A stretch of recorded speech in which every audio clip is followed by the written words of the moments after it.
One, two, one, two. One, two, one, two. Microphone check. Party people in the place. Who is in the building? Party people in the place to be. What up, what up? This is Brimstone 127 representing the Museum of Graffiti. Hope and pray everyone out there is having a wonderful week. Coming to the end of a week, and we just came to do what we came to do. Another wonderful Art Talk live right here in Miami, Florida, home of the Museum of Graffiti, where we get it cracking without the crack. Mic check, who's in the building? We got El Manny, what up? Smoking that Reggie, what up, what up? Smoking on that Reggie, what up? Amos is in the building. What up, our very special guest? Who else? We got the real Dap. We about to go in, man. If y'all are ready to make some noise, show me where you're from, drop it in the chat, and we're going to make this thing happen live. Welcome to Art Talks, the one and only spot where we keep it hot, non-stop, around the block, like hip-hop, TikTok, you don't stop. Who's in the building? Let's see, where you at? Illmatic Soul, what up? Pebbles, what up, Pebbles? What up? Amos, we got to bring you back in. Who else is in the building? A1s, what up? What's going on? Who else is in the building? Allison, what's up? What's up? How you doing out there? Co-founder of the Museum Graffiti is in the building right about now. My brother Amos is in the building, and we are going to get this thing started. Pedro Amos is a Miami native who began his graffiti adventure in 1994. Amos has evolved into a professional artist walking the line between traditional graffiti abstract expressionism. Amos's affinity for creating his unique brand of art has taken him across the world. He left his mark in Taipei, Medellin, Montreal, Amsterdam, and New York, just to name a few. Pedro Amos is the owner of Miami's Best Graffiti Guy, Blook Blook, a Wynwood-based tour company that provides an artist's perspective of street art culture and the people behind it. Pedro Amos Galleria is located in Miami, showcases Amos' work exclusively. Yo, without further ado, y'all, make some noise for the one, the only Amos, y'all. Come on, come on. Clap it up. How you feeling, my brother? Good, man. Good to see you. Can you hear me all right? I hear you fine. Good, Doing man. all It's good right? to be here. Yeah, man. It's good to be seen. It's good to have you, man. So we just want to jump right in. You got so much work. Tell us, what part of Miami are you from? Or where were you born, actually? I was born in Miami Beach, but I grew up in Miami Beach, Coral Gables, South Miami. Spent some time also down by Naranja, down south, and the Florida Keys. But born and raised in the city of Miami. Yeah. Born and raised in the county of Dade, no doubt. All day. Wait, so what was going on in the beach when you were first? That was the first neighborhood you grew up in? Yeah, in Miami Beach. So Miami Beach was a hotbed at the time. If you remember, that was back in your day as well. We're talking early 90s. So I started writing graffiti, doodling and stuff. But I've been Amos since '94. But back then, when I was a young kid, remember that they had the Miami Beach racquetball courts. So the racquetball courts were hot. Oh, I wanted to give a special shout out to Orem. It's the only picture I could find of Orem. That's the guy that gave me my first alphabet and taught me how to write and really schooled me. So you can blame him for all my shit, my stuff, excuse me. But yeah, he was one of the guy that actually opened that door to me. He was only a year or so older than me, but he just knew so much. He was really knew all about the books and all about the, graffiti mags and all that stuff. So he showed me, and it was a different time back then. Back then it was very much a each one, teach one kind of vibe. Now you just get on the internet and say, well, I like this guy from Copenhagen and this guy from LA. And, it's just a lot of biting. So a lot of that tutelage stuff has really gone out the window. And so in Miami Beach specifically, who were some of the writers getting up? You said Moro was one of them? No. So the Inkheads used to rock that back wall. But the people that were up in general during that time, very much that influenced me for sure. Mex was a big deal. Mex was bombing a lot at the time. The Duns. I mean, even if you look at my tag, the way that I write it, the Amos tag, it's very much like, back then it was one liner, or you pick up your marker, pen, or can once max, right? Because it's efficiency. Yep. You're trying to go fast. So I was looking at Mex. I saw a piece of Mex's interview the other day. I mean, our tags are so similar, right? With the rounded edges and the one-liners and everything connects kind of stuff. So those are kind of the influences from back then. Fast forward. And then, of course, in terms of crews, Inkheads, STVs, that was Wow Crew was a major influence, doing mega, blockbusters and stuff. which shout out to Kepos. I push Wild Crew too. I mean, I don't put it up, but I've been Wild Crew for some years now, but much past its heyday. Word. This is Yo, a damn wall piece. and Joe, for those of you just joining us, we got my man Amos. We are live right here, Museum of Graffiti Art Talk. If you want to support, please pick up a badge, $1, $3, $5, and make it happen so we can continue to tell the story and preserve Miami's unique, rich, and hip-hop history. All right, so Amos, man, you're on the beach. You're seeing tags from Mech. You're growing up with STV crew. Who was the first person after, I'm sorry, what was the brother's name you said took you under your wing? Oram, O-R-A-M, yeah. Okay. Yeah. So did Oram, did he belong to a crew? Was he just solo writer? What was his story? So fast forward, we started a crew, which is funny because it's the name of Ket's crew, but we started a crew called MTK. And MTK was from Miami's Top Notch, Miami's True King. And what it was a culmination of kind of smaller crews in the area. So like G-Wiz and Nine had really started HA crew. So there was a lot of those folks, the Tears, G-Wiz, and those guys. And back earlier than that, you know, in the early 90s off the Metro, you know, you had Rage and all these guys doing the Pearl Rooftop and everything off the Metro. And then when kind of G-Wiz came in and he started doing these, you know, really sick characters, and it was just one, basically from South Miami to Vizcaya, he took over every rooftop, you know, along that route. So Oram, myself, and some other folks started MTK down here. We just brought every kind of smaller crew, and we were all friends anyway, and we put them kind of together. And then what happened was that it blew up into a humongous thing. You know, Stir was a humongous influence on me, a very pivotal. I just loved the way Stir, Twice, those kind of cats would bomb. It's just, they would stamp. They were so on point with how they did it. There was never a misstep. Also, Stir has almost a one-liner too, if you think about it with that tag. But yeah, we started that. And so ultimately what happened was we would all, this is 96-ish, 95, 96, we would all meet every, I think it was Saturday or Friday at Sunnyland Park, 128 and US 1. You know where it's at, right, Brim? Yeah, of course. That's the hood. Yeah, that's it. That is your hood. And I'm talking about 30 cars deep, you know, 6 people to a car, and we would just all follow each other with hazards light on, going to different like open parties all over the place, Bird Road, or whether it was in Kendall, or whether it was wherever. And you know, back then, the types of folks, it was very much a mixed batch, right? And very violent too, right? Every weekend there was a situation in terms of that kind of stuff, because as you know, the gangs, in every gang there was a graffiti guy, and every graffiti crew there's gang guys, and so it was a little bit of a motley crew of folks. Yeah, I mean, I feel like in Kendall specifically, STV and IMP and 154 were definitely rubbing shoulders all the time. You know what I mean? Yeah, and then you have over there on 47 and 7 by Kenlock, you had the TNSs and all those guys were down with like the graffiti folks from over there, like the HTs and all those. So it was very much like that. But you know, you did what you had to do back then. I mean, it was extraordinarily, you know, violent. It was part of the culture and all of that stuff. I did hear you say once, and I remember when that happened too, talking about IMP and all that, the guerrilla, you know, situation in Coconut Grove. And I was like, and I was little, you know, I was young, and I was like, damn, this is really real, you know? Yes, for those of you that don't know, Gorilla was a member of IMP. We were at the Zoo, which is a club that we were running in Coconut Grove on McDonald Street, and should I even forget right now? It's where the post office is. But yeah, man, there was a group. 32 and Grand, but yeah. 32 and Grand, that's right. It was a crew standoff. We heard some gunshots, and then Gorilla was just laying on the ground. We brought him into the bar. I mean, and like that, there's just so many countless senseless stories. You know, Hobie Beach was a big hot spot back then. Everyone from every school would we're talking high school, would go there, and all kinds of writers. Beef was settled there, and all kinds of stuff. I had one situation. I just thought of, you know, you've jogged my memory doing this interview, man. So many thoughts that you forget. I mean, there was a guy.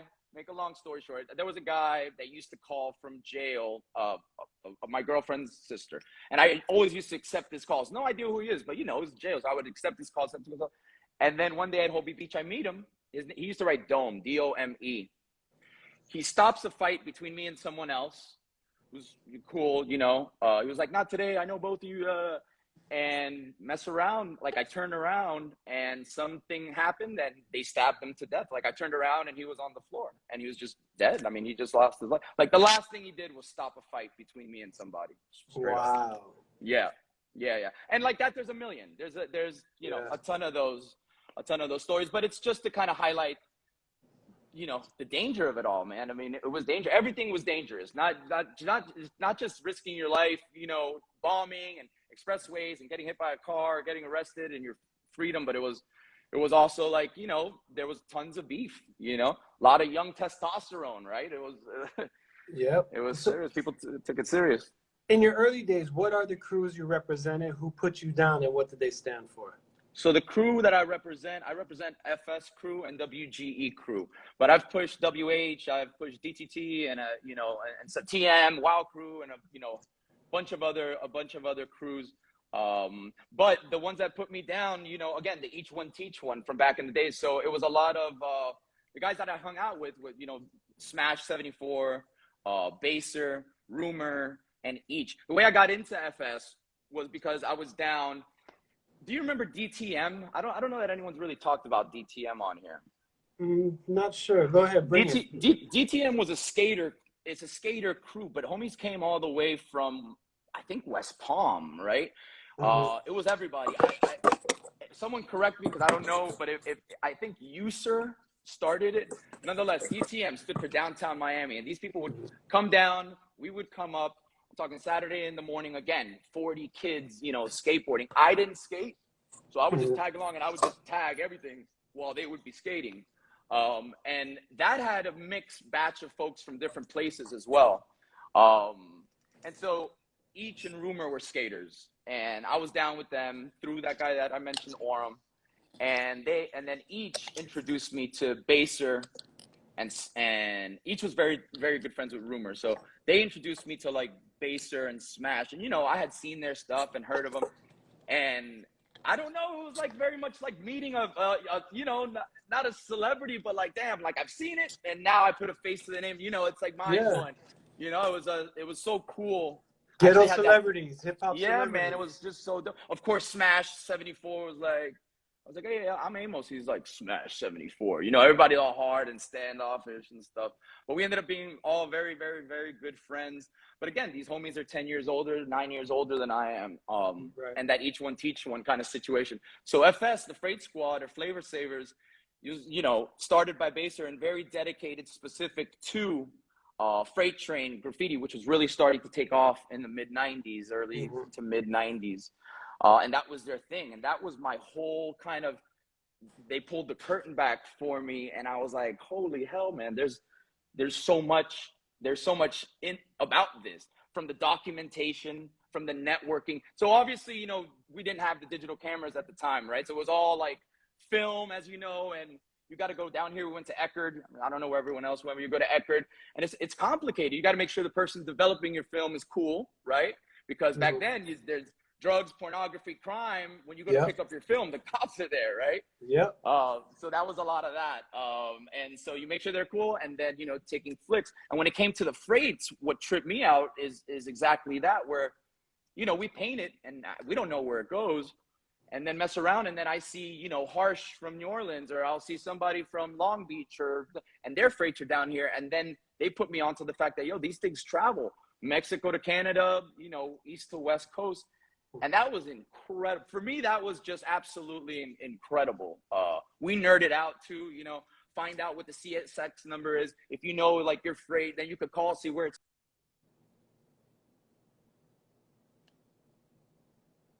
1 2 1 2. We may be, if you are having some difficulty, you there? Hey, there we sorry, go. Amos, we lost you for a second. Go ahead. So I am not technology inclined, Seth. My bad, though. No, it's all good. Let me ask you a question. Who was the first person you ever painted a train with, and what was that experience like? Oh, damn. I think it was in Miami, and I think my experience was very sloppy. It was an inebriated event. And lack of materials and all that. And yo, let me borrow your white. And it was Jonah, Since, who's also FS, and a homie that used to write Tear. And we painted over there by Bird Road, I think it was, a box car. But then when I really got into it, so what happened was, so Mendes was kind of like home base. Baser was home base. You would go to his house after, Christmas dinner or Thanksgiving or something like that. And everybody would be there. Junior would be there, and Rumor would be there, and Twice and GS would be there. And now we're around 1998. And I obviously, GS is crew too, he's FS. And I got introduced to him, and I was going to school up north where they were. And so he said, hey, man, Amos is going up north. Why don't you guys, take him to go paint your spots and stuff? And so they did. They took me to the yard. I learned the yard. And then I just, with or without him, I just kept going. In 1999, I think I painted 360 something freights just that year. Wow. Yeah, it was just an addiction almost, man. It was very much like that. But I credit when you can let's speak on that. What, like you just mentioned, it was like an addiction. What was the driving force? What is it? Fame? Is it the thrill? Like what makes you want to go out and paint trades? Well, the circle that I was with, everybody's rocking trains, right? So you never want to get left behind. Like, oh, I haven't painted in a week. Well, you're a loser. Like, what are you doing then? What are you studying or something, right? Like, what the hell?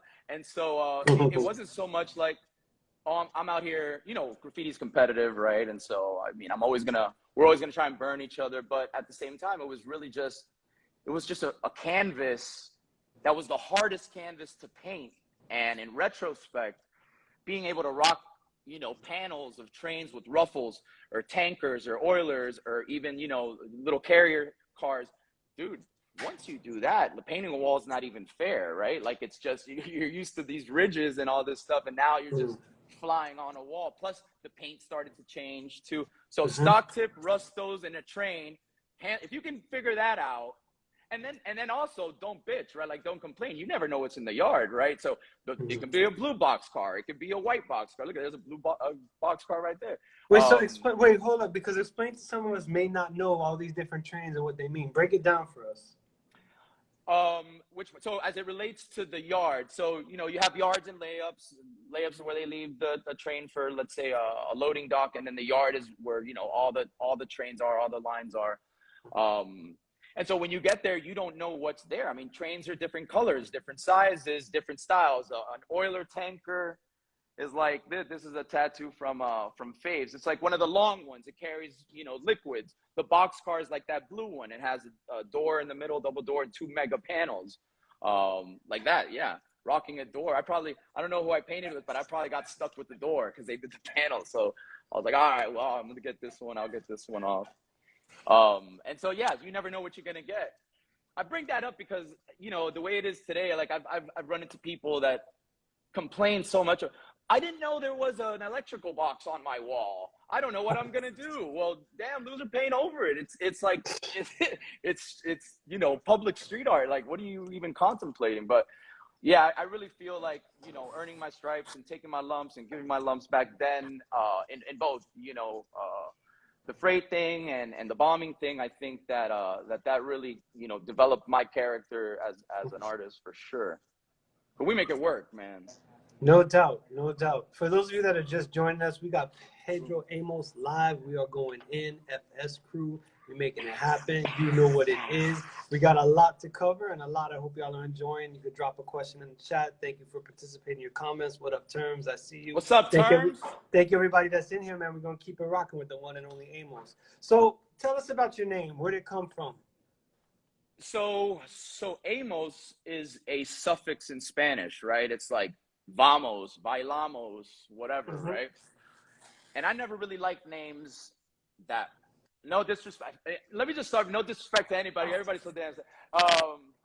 Like, I don't like names like Thunder or Comet or, I don't know, just to name a few. I like names, something that's kind of like that.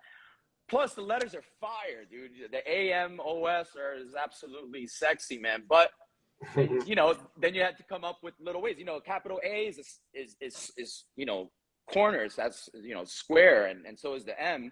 yet the O is round and the S's are round. So how do we make them match? You know what I mean? So playing with different letters and fonts and all that stuff.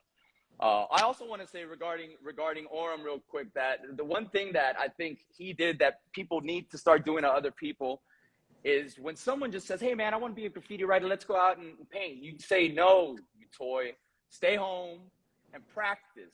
That's your name forever, bro. Like that's how you're gonna be. I remember being so pissed that they like, I would go, but I wasn't allowed to bomb. And I was like, man, I just really want to do it. They're like, nah, bro, you're a toy. You can't do it. So it's a very much, again, like a tutelage, like a mentorship type of situation. Thank you. Are you there? Oh yeah, I'm here. Oh, yeah. I'm not going anywhere. You got me for an hour. Oh, okay. Yeah, man, so go ahead, continue. We're talking about, you know, the different kind of trains you find in the yard, the connection. Yeah, so I mean, the trains was such an imperative, you know, thing to learn to be able to become a better artist. So at that time, you know, I had my early influences, and it's you'll notice when you go through some of these old ones, like this one right here, start playing with the O, you know, an asterisk. I didn't do characters yet, but I started playing with the pop colors a little bit, man. That's Jason and Cheat. Those are homies too.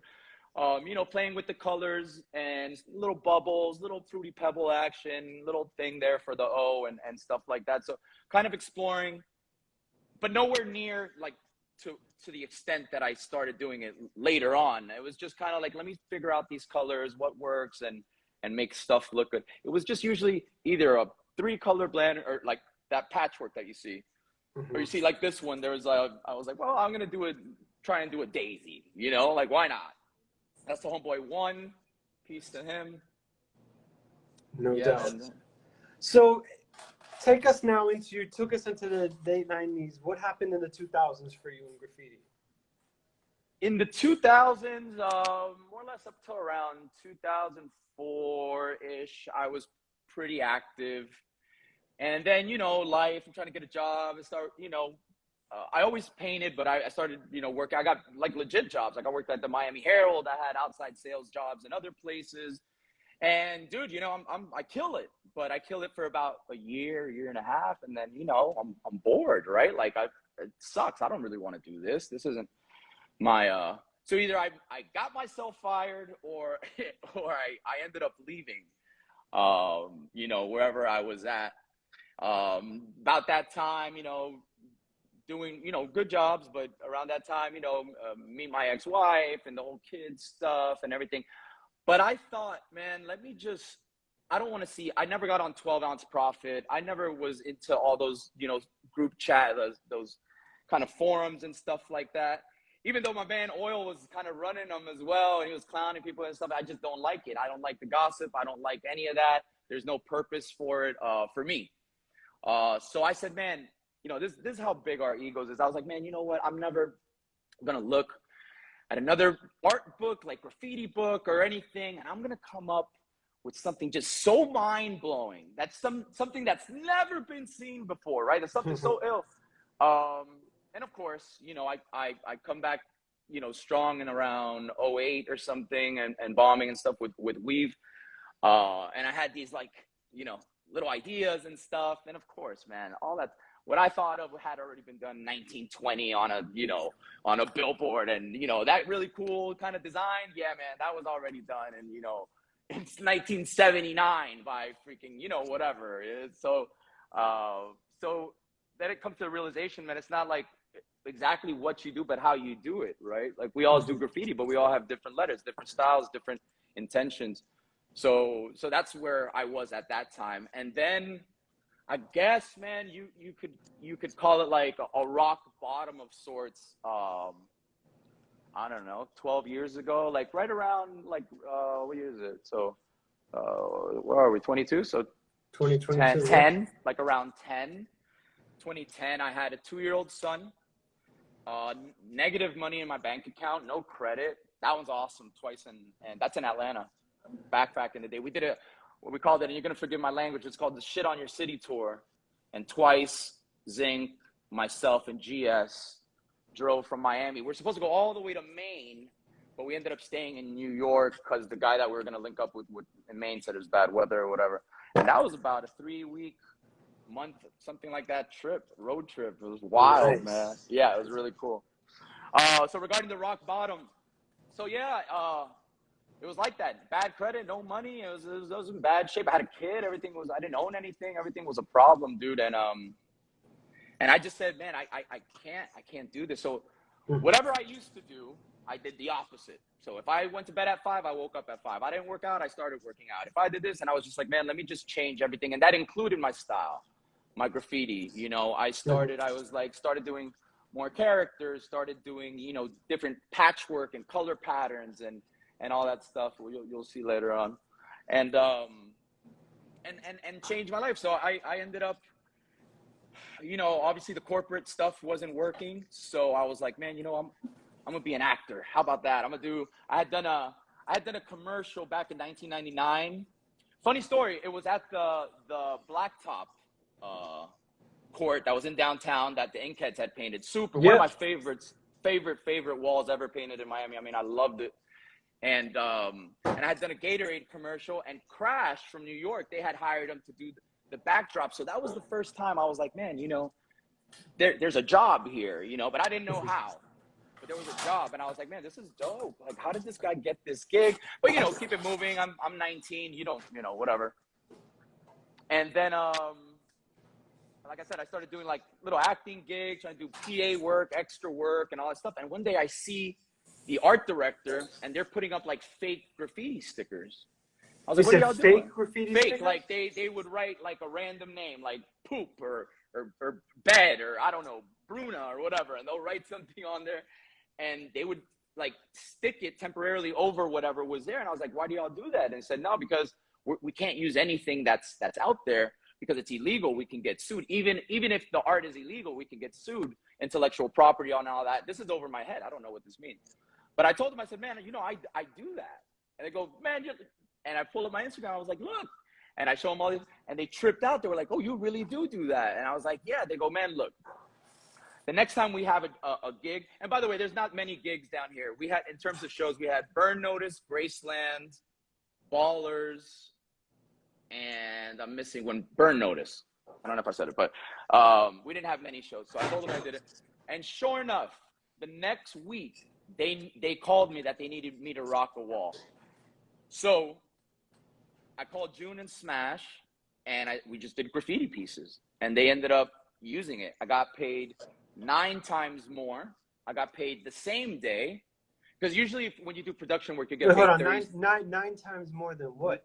than what I was getting paid doing, you know, PA work, extra work, or any of that kind of stuff. 9 times more, get paid the same day, and because usually it takes 30 to 60 days to get paid.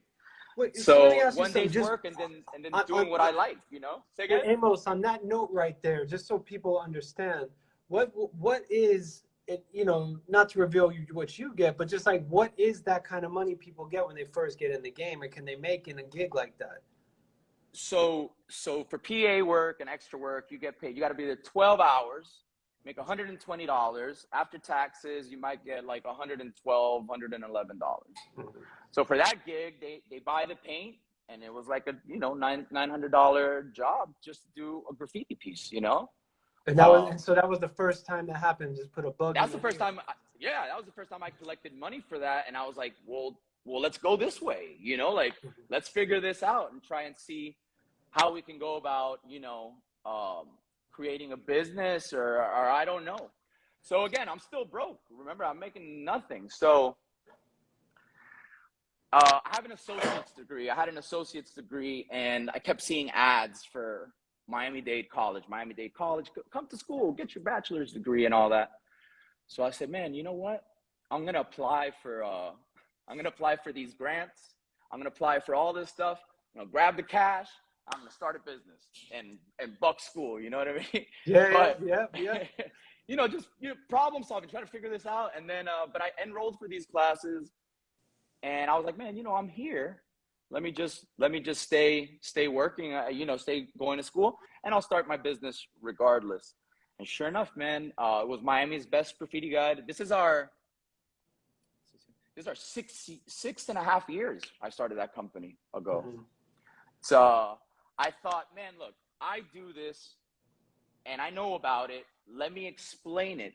So you can understand I was very apprehensive, or not, I don't know, very apprehensive about starting that company, because it's our thing, you know what I mean? Like, I'm just gonna go tell you what we do, and I was very nervous. And then, there's also mega murals and stuff I didn't know a lot about, but I learned about it, like non-graffiti is what I mean. Mm-hmm. And but Bucket, I was like, man, I'm doing it. And sure enough, the response I got, like, from the graffiti community was dope. They were like, man, hell yeah, we're glad it's you, dude, and not some like nobody or somebody just trying to, pick at our culture, right? It's like, you really do this. You've really been doing this, and I'm glad it's you. Now Wait, there's while you're there, talk about Miami Best Graffiti Guy. What did it take to set it up? Did you have to get a loan to get the business cracking? No, like I said, I got the money from the Miami-Dade money. Miami-Dade, yeah. I got the money from Miami-Dade, and just basic stuff, make an LLC, have an address and open a bank account and start advertising your services. And it was slow, it was slow in the beginning. It wasn't really a thing yet. I thought it was a perfect storm. We have Wynwood. Miami's very touristy. I do this and I know everybody that does. And so I just thought it was like a no-brainer. Like, let's just go, let's do it. And that's it. I just launched it, and then started adding different components to it, like graffiti classes, right? Like, sign up and then also add on the graffiti class, do the graffiti class. We were the first people doing that. There was nobody out here doing that. Now everybody does it. Yeah. As you know.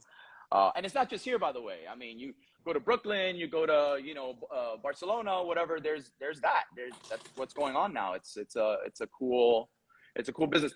The difference is, and if you remember nothing about the internet, the difference is that we are the only artist-owned and operated tour company, right? Word. Yeah, so everybody I hire is an artist in some capacity: street art photographer, muralist, graffiti writer, graphic designer. Because I always say, like, I could teach you what to say, but you can't teach passion. You know what I mean? Like, you love it or you don't. Like, do you love this stuff or you don't love this?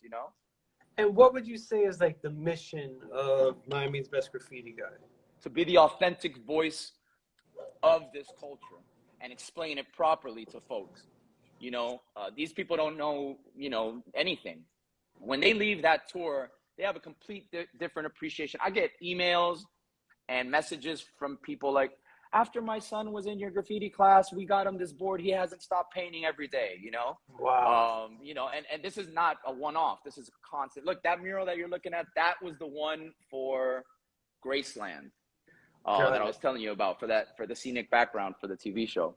And yeah, man, it's just, and being authentic and being real and we're not vultures. I'm not like in something I don't know. I'm not selling pharmaceuticals. Like, I know this stuff. You know what I mean? Mm-hmm. No doubt. For those of you that are just tuning in, with my brother Amos, Miami Best Graffiti Guy, knows more about Wynwood graffiti than most people know in the world about it. And so tell us about how you've seen Wynwood change over the years. And what do you think is the future of Wynwood? Wynwood has grown exponentially. There's a couple cool things. I love the growth. I'm going to be honest with you. And I love, a lot of people say, oh man, I miss the old Wynwood. The old Wynwood was garbage. I mean, when I was a little kid, the Wynwood Walls was a trailer park. I don't know if you remember that. The Wynwood Walls was a full-on trailer park and a dope hole. Like, it was not good. It was not a good area. Fast forward several years, there's a bunch of new buildings, there's a bunch of remodels. But the one thing that I will give credit to all those, big urban planners is that there is no Starbucks, there is no Burger King, there is no, major conglomerate. They opened a Foot Locker the other day and everybody was freaking out, but that's just kind of as big as it's gotten. Whereas, you go to, Williamsburg or whatever, Bushwick, and there's like a Banana Republic and, a Gap and a Starbucks and all this stuff. So, I like that they've tried to maintain the integrity. The other thing, if you didn't know this, it was a warehouse district. It was a textile garment manufacturing district. Yep. And and so they've started to cut out these warehouses and put windows and doors for commercial space. But they implemented a new coding where any new edifice, any new building that's erected has to have 30% art on the exterior. You said right? 30% art. Yeah. So now, are the owners of the properties like, who's responsible for locking in the artists, and are they paying artists when somebody has a building? So it's like everything else, man. You know, everyone wants to get one off in Wynwood. Like, it's like painting a clean train in New York. It's like everybody really wants to get one off over there. So you'll have people that travel from across the world, and they'll just knock on the door of the business owner and be like, "Hey, I'm so and such from so and such. I would love to paint your wall. I'll bring my own paint. I got my own ladder. I'll even put your logo up. I just want to get one off here." And, you know, maybe yes, maybe no. Remember, you get what you pay for, though. I remind people of that all the time. You get what you pay for. But there's other folks that they launch a business there, and they're like, you know, we want an artist. Who should it be? And you know, we'll figure it out. Or they'll solicit someone, or they'll see something they like. See, nowadays, obviously, you know, you put whereas before we made up names and never told anyone who we were. Now we put our damn Instagram next to our murals.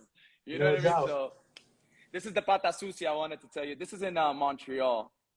That's nice. There was a door there, and it had a chain and a ring, and I made that her nipple ring on that one.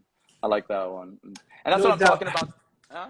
So about Wynwood, why do you think Wynwood was targeted and actually just became this mecca for graffiti and street art, and home to the Museum of Graffiti? That's right. And Art Basel, yep. You know, it really helped to stimulate that area. I mean, Art Basel has sculptors, you know, muralists. It has graffiti art, and people would come down. Maybe they didn't have a wall ready, or maybe they didn't have something, but people would just go slaughter. I mean, I remember after Basel's and during Basel's, everyone from, like, you name it, Beggar, Malvo, freaking Cope was down here, Bomb. I mean, you just name anybody. I mean, everybody was down here. Yeah. You know, rest in peace, Norm was out here doing stuff. Peace Dax. I mean, everybody was just out here doing hood rat stuff. You know what I mean? It was graffiti. It was vandalism. They weren't like getting commission walls. It was just like, you know, want to get up.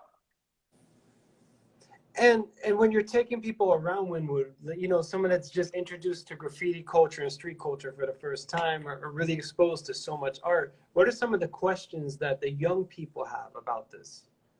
You know, they want to know how it goes a lot. You know, how so for example, what happens if someone goes over your mural, you know, and those kind of things? Is it disrespectful, or is it, man? And it's like, there's all kind of people, you know. As you know, I come from a graffiti background, and this, you know, particular pedigree of folks.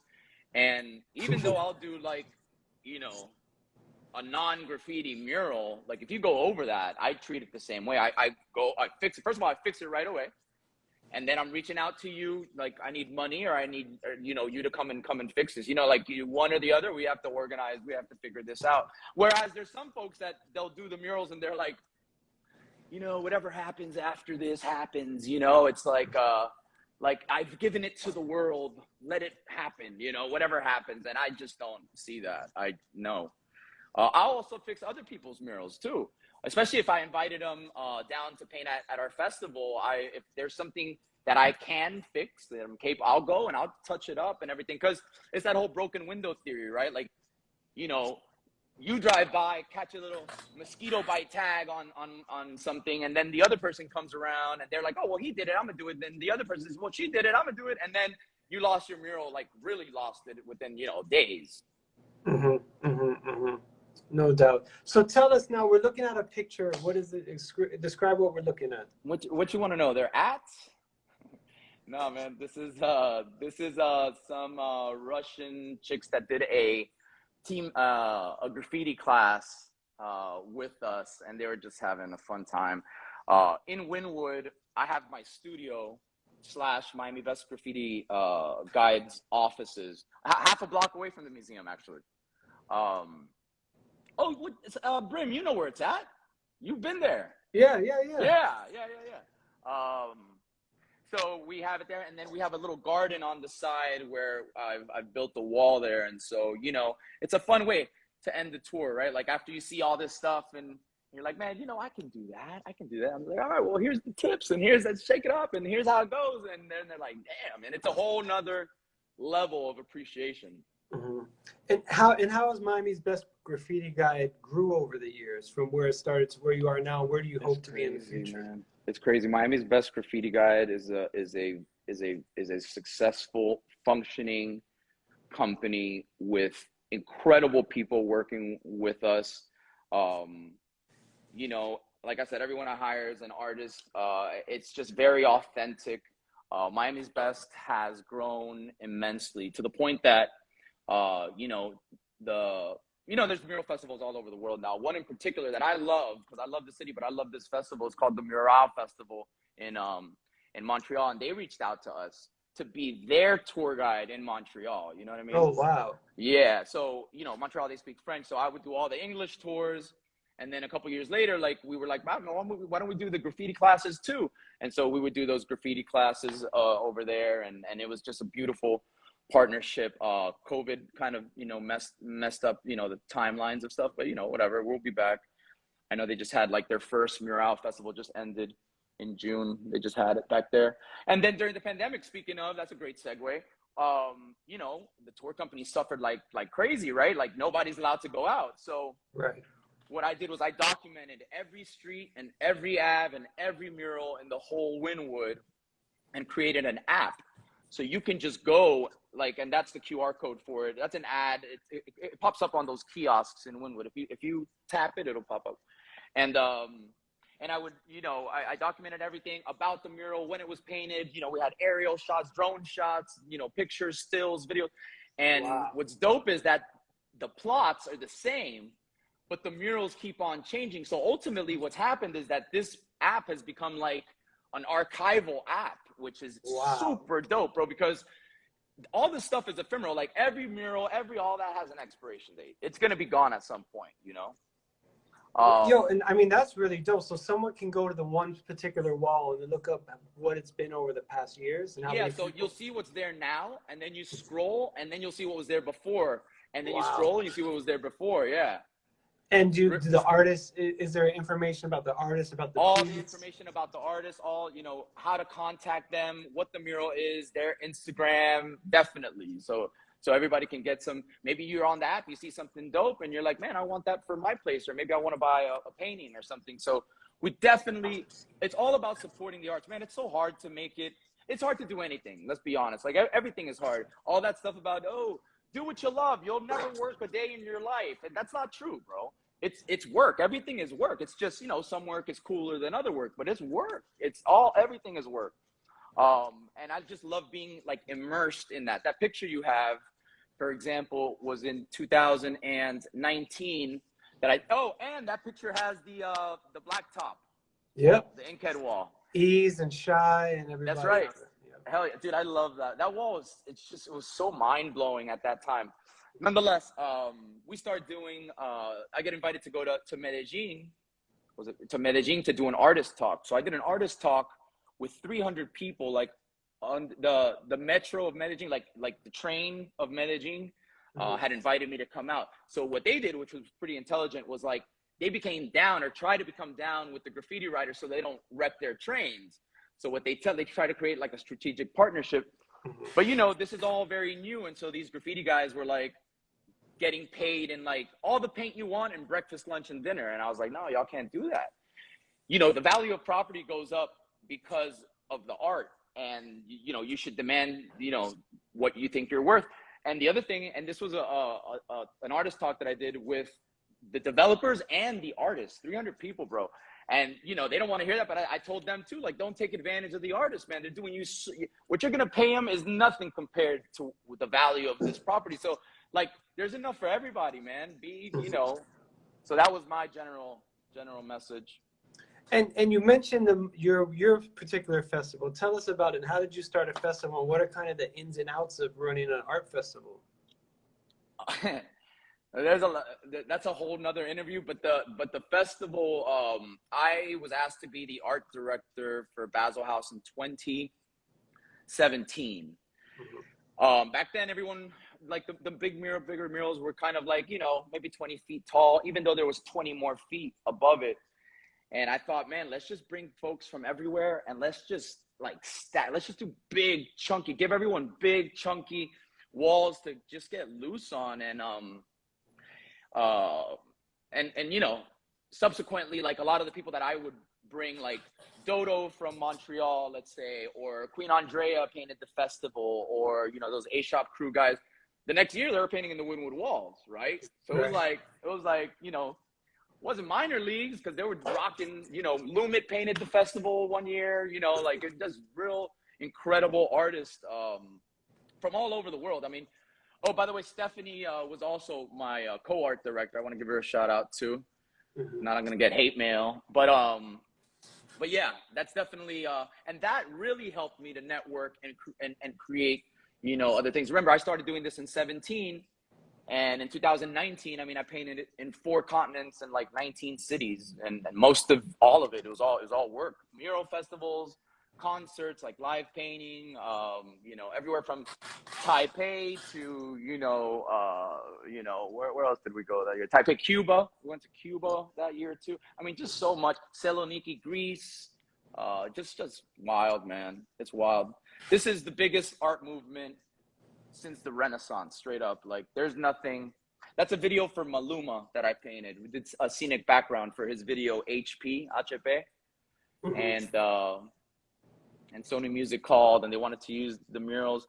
But I got everybody paid, by the way, on that one. So they called, you know how they're slick, man. They called to say, congratulations, you're going to be in a music video. We're sending over paperwork, sign it, it's all good. And you're like, no way, dude. Like, for what? What is it? What's going on?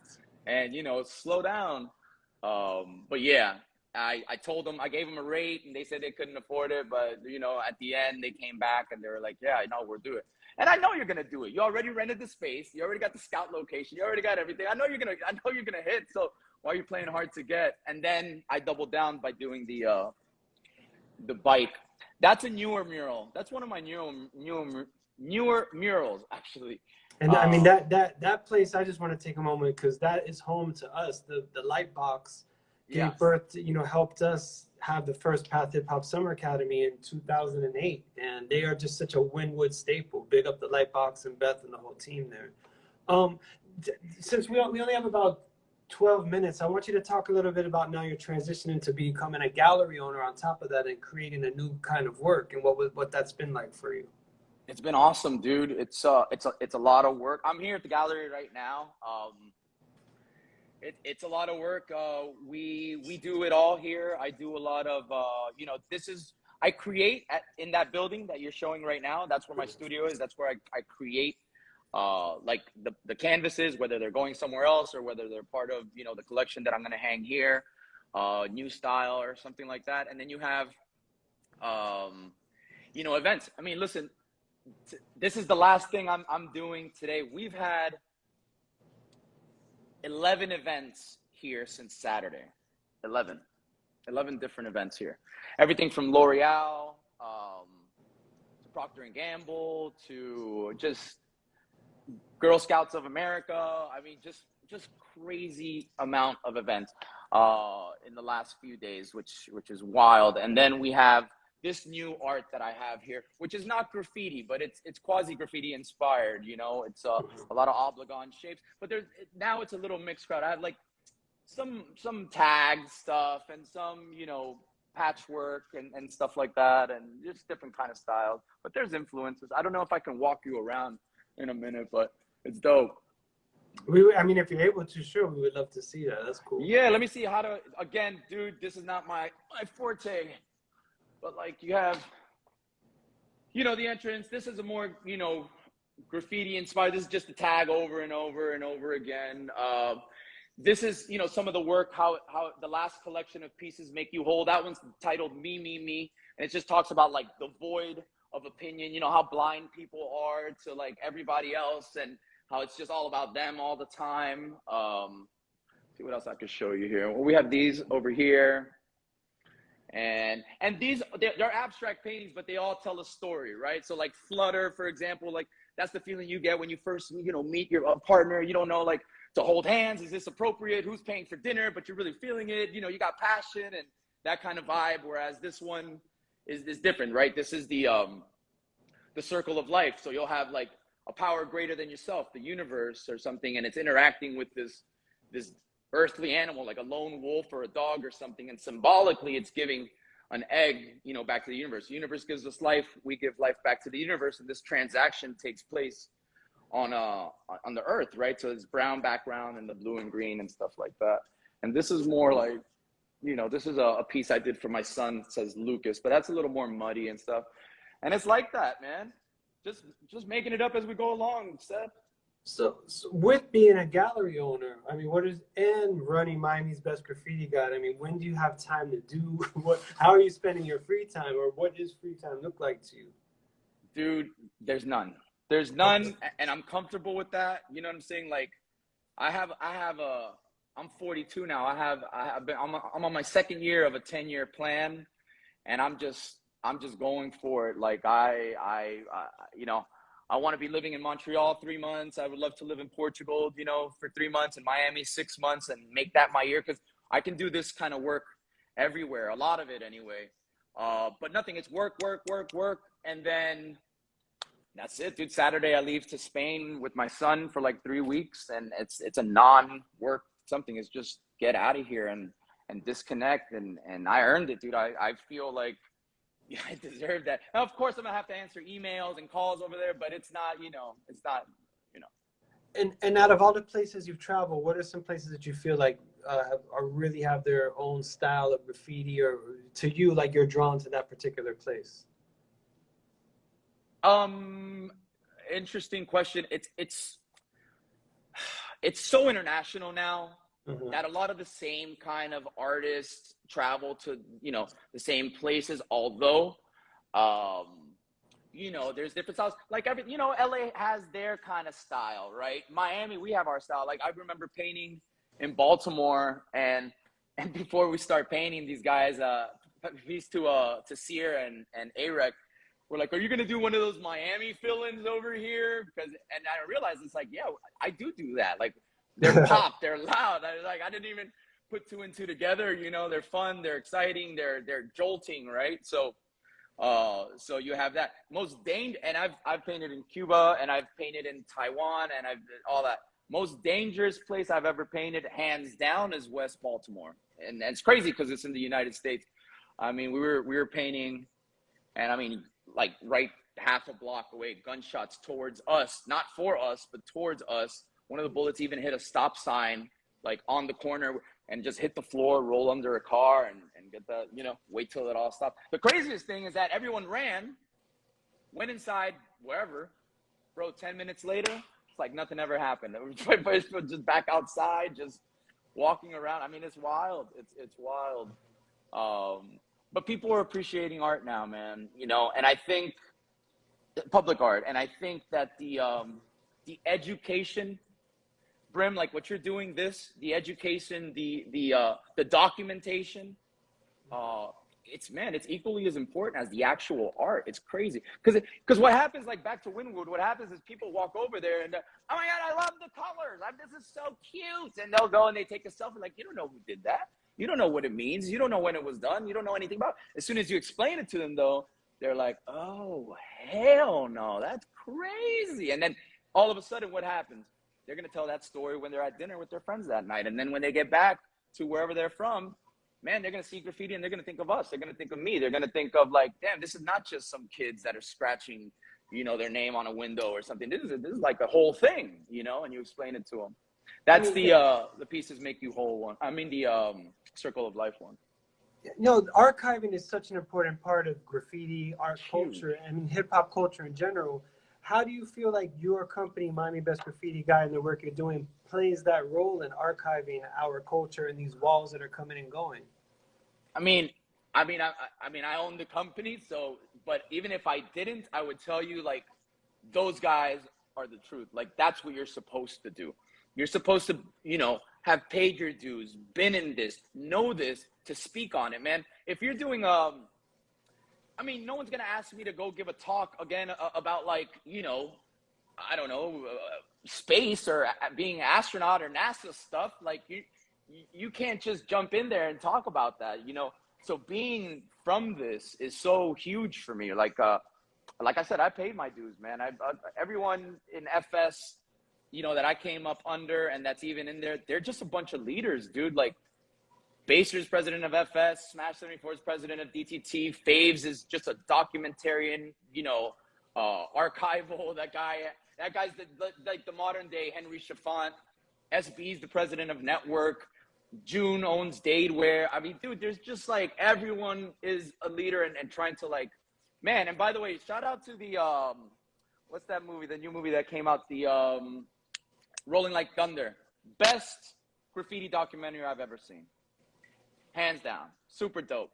But all these folks are leaders, man. You know, and I learned, you know, like that. Like, yeah, go get it, dude. Like, no one's gonna give you anything. Go and get it. So I went real hard at what I know, and that's why I talk the way that I talk. That's why people come back. That's why we have 11 events in you know 6 days or whatever we did, because they like, yo, this is awesome. This is, you know, this is real. This is authentic, I guess is the best way to put it.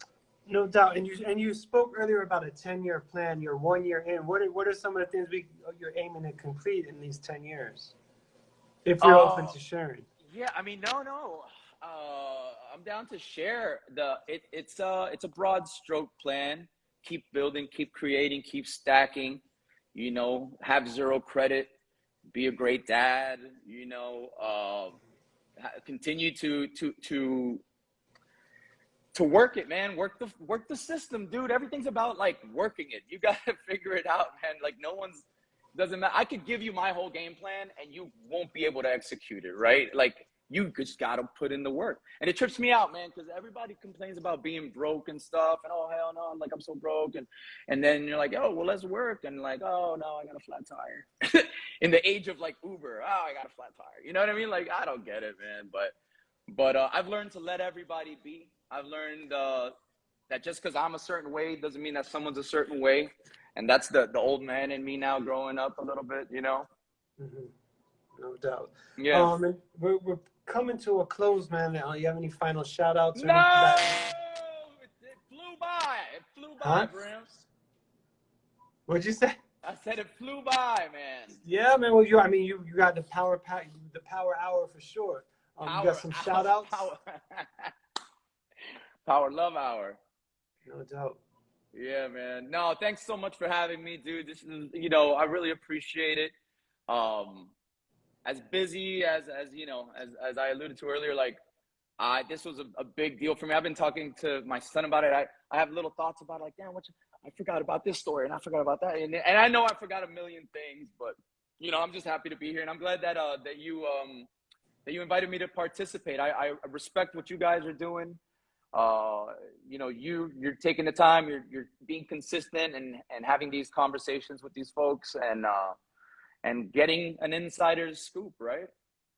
Yeah, man. Well, you guys are the ones giving us the insider scoop. We appreciate your diligent work and putting in these work over the years and just helping us make this place painted with graffiti everywhere. You know, the work that you've put in over the years and the people that you've brought to the table, and you've introduced the world to Miami graffiti. You know, when they come here, they knock on your door and you take them around and show them this is Miami graffiti. We really appreciate that, man. Much love and respect. Any last words you want to say? Any final shout outs? Hey, no, peace out to, you know, everyone from down here. I know I try to get in as many names as I could, but all the people that took the time, that dealt with me when I wasn't easy to deal with, and I really want to say that was pivotal for my growth and pivotal for the man that I am today. I want to send a big shout out and respect to everybody out there. And just keep your head up, and it always gets better. You know, it can be worse, in other words. So just continue to put your nose down and just keep fighting. Wake up and punch the world in the gut every morning, man. Word up. No doubt. So we out of here. See you on the flip side. Make sure you come to the Museum of Graffiti. We got a very special just released joint coming out. Those is our next piece that's coming in. Dope. So come through and check us out. And real quick, go check out PedroAMOS.com. Go check out Miami'sBestGraffitiGuide.com. You know, follow us, Miami's Best Graffiti Guide on Instagram, Pedro Amos Galleria. We got dope merch. We have cool, Chilsky jackets, Cash 4 stuff. We have, posters from all different types of very influential and just very rock and roll badass artists here. So appreciate it. And thanks again, guys. Thank you. We out, y'all. Be safe. Peace, Peace. bro. One love.